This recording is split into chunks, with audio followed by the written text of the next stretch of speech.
जिल्ह्यातील घडामोडींच्या प्रत्येक क्षणांची अचूक माहिती मिळवण्यासाठी पहा फक्त एनसीएन न्यूज। आमच्या YouTube चॅनलला सबस्क्राइब करा आणि बेल आयकॉनला प्रेस करा।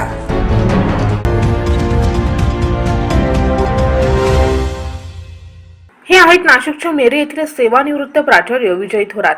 त्यांनी 26 वर्ष प्राचार्यपदी राजारामनगर तालुका दिंडोरी येथील रास वाघ शैक्षणिक व आरोग्य संस्थेत प्राचार्य म्हणून काम केले। संस्थेच्या विविध शाखांची निर्मिती, प्रस्ताव व परवानगी आणणे, शाळेची गुणवत्ता वाढवणे, रिझल्ट उंचावण्याचे काम केले। त्यांना महाराष्ट्र शासनाचा राज्य शिक्षक पुरस्कार व मानव संसाधन संस्था दिल्लीचा राष्ट्रीय निर्माण रत्न पुरस्कार व गुणवंत मुख्याध्यापक आणि आदर्श शिक्षक पुरस्काराने गौरवलेले आहे। तसेच त्यांनी कविता लेखन व कथा लेखनाचा व नाट्य निर्मितीचा छंद जोपासला असून त्यांचे विविध साहित्य प्रकाशितही झाले आहे। नुकताच संपन्न झालेल्या मातृदिनानिमित्ताने आई या कवितेचे लेखन केले। तसेच सध्या सुरू असलेल्या कोरोनाच्या महामारीवर कविता लेखन केले असून आपण विजय थोरात यांच्याच स्वरात पाहू। मी प्राचार्य विजय थोरात, राहणार अंदरसूल, तालुका येवला, जिल्हा नाशिक। माझा जन्म अंदरसूल येथे झालेला आहे। माझे शिक्षण BSc M.Ed पर्यंत झालेले आहे। मी कादवा सहकारी साखर कारखान्याच्या कर्मवीर रास वाघ शैक्षणिक व आरोग्य संस्थेमध्ये प्राचार्य म्हणून काम केलं आहे।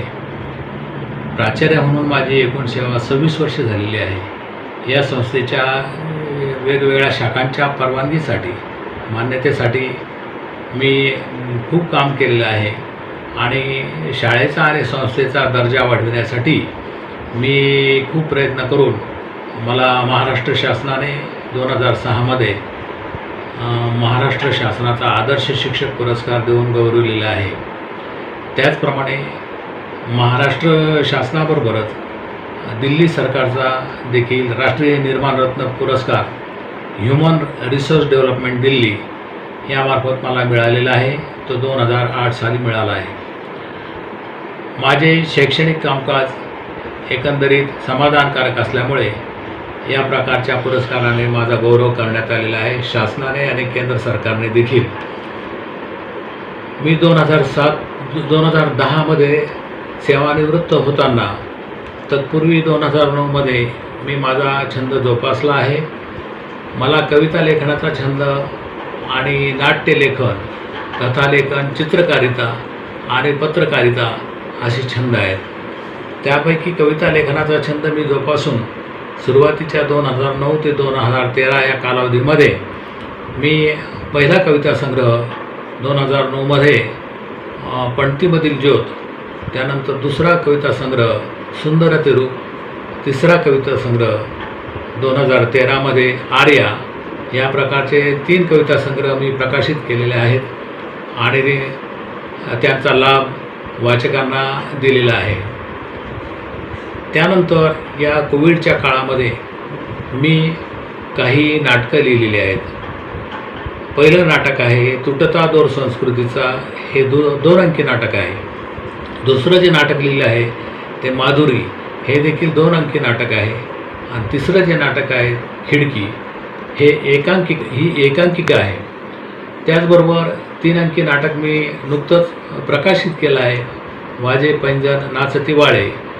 हे नाटक साने गुरुजी शिक्षण प्रसारक मंडळ नाशिक रोड येथील जे अध्यक्ष आहेत प्रवीण जोशी यांच्या शुभ हस्ते वाजे पैंजण नाचती वाळे या नाटकाचं प्रकाशन करण्यात आलेलं आहे। माझे काही कविता संग्रह अद्यापही प्रकाशनाच्या मार्गावर आहेत, प्रिंटिंगला टाकलेले आहेत आणि प्रिंटिंग आल्यानंतर त्याचं प्रकाशन मी करणार आहे। तोपर्यंत कोरोनाच्या लाटीचं जरा शांतता झाली तर मग या प्रकाशनासाठी मी प्रयत्न करणार आहे। माझे काही कवितांमध्ये जे काही महत्त्वाच्या काही कविता सुंदर तिरूपमधील ज्या कवितांचा मी एक कार्यक्रम 2010 मध्ये केला, तो सुंदर तिरूप या नावानेच केला। त्यामध्ये विठ्ठल भक्तीच्या, विठ्ठलावरच्या गीतांच्या कार्यक्रमाचा आम्ही प्रसार केलेला असून त्याचा एक उपक्रम म्हणून पसा नाट्यगृहामध्ये सुंदर तिरूप हा कार्यक्रम आम्ही घेतलेला आहे।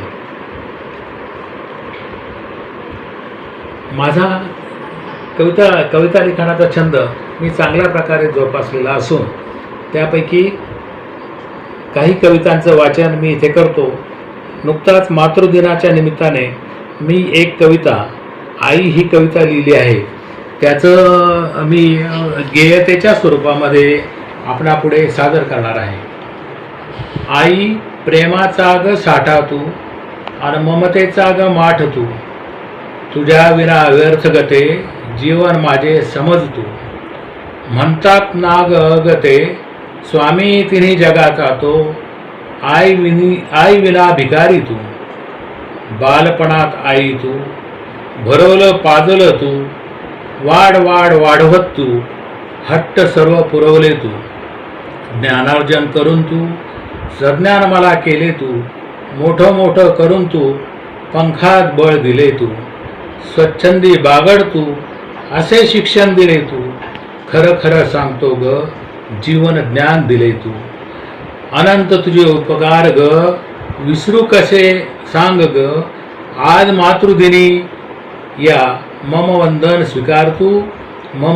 स्वीकार तू. यानंतर माझी दुसरी कविता आहे. आता ती करोनावर आधारित कविता आहे आणि तिचं देखील मी वाचन करीत आहे थोड्याशा गेयतेच्या पद्धतीने. मला गेयता फारशी येत नाही, मला माझा आवाजही फारसा चांगला नाही, तरी परंतु ती गेयतेच्या स्वरूपामध्ये मी म्हणणार आहे. करोना उभा बाहेरी.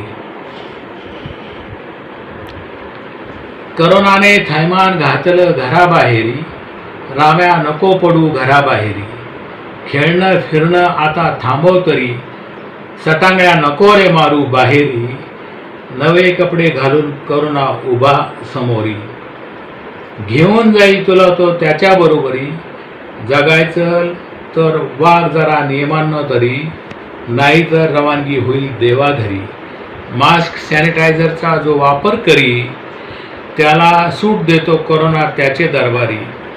खेळ झाला विश्वात आता सांभाळा तरी, नाही पुन्हा मानव जन्म आता तरी.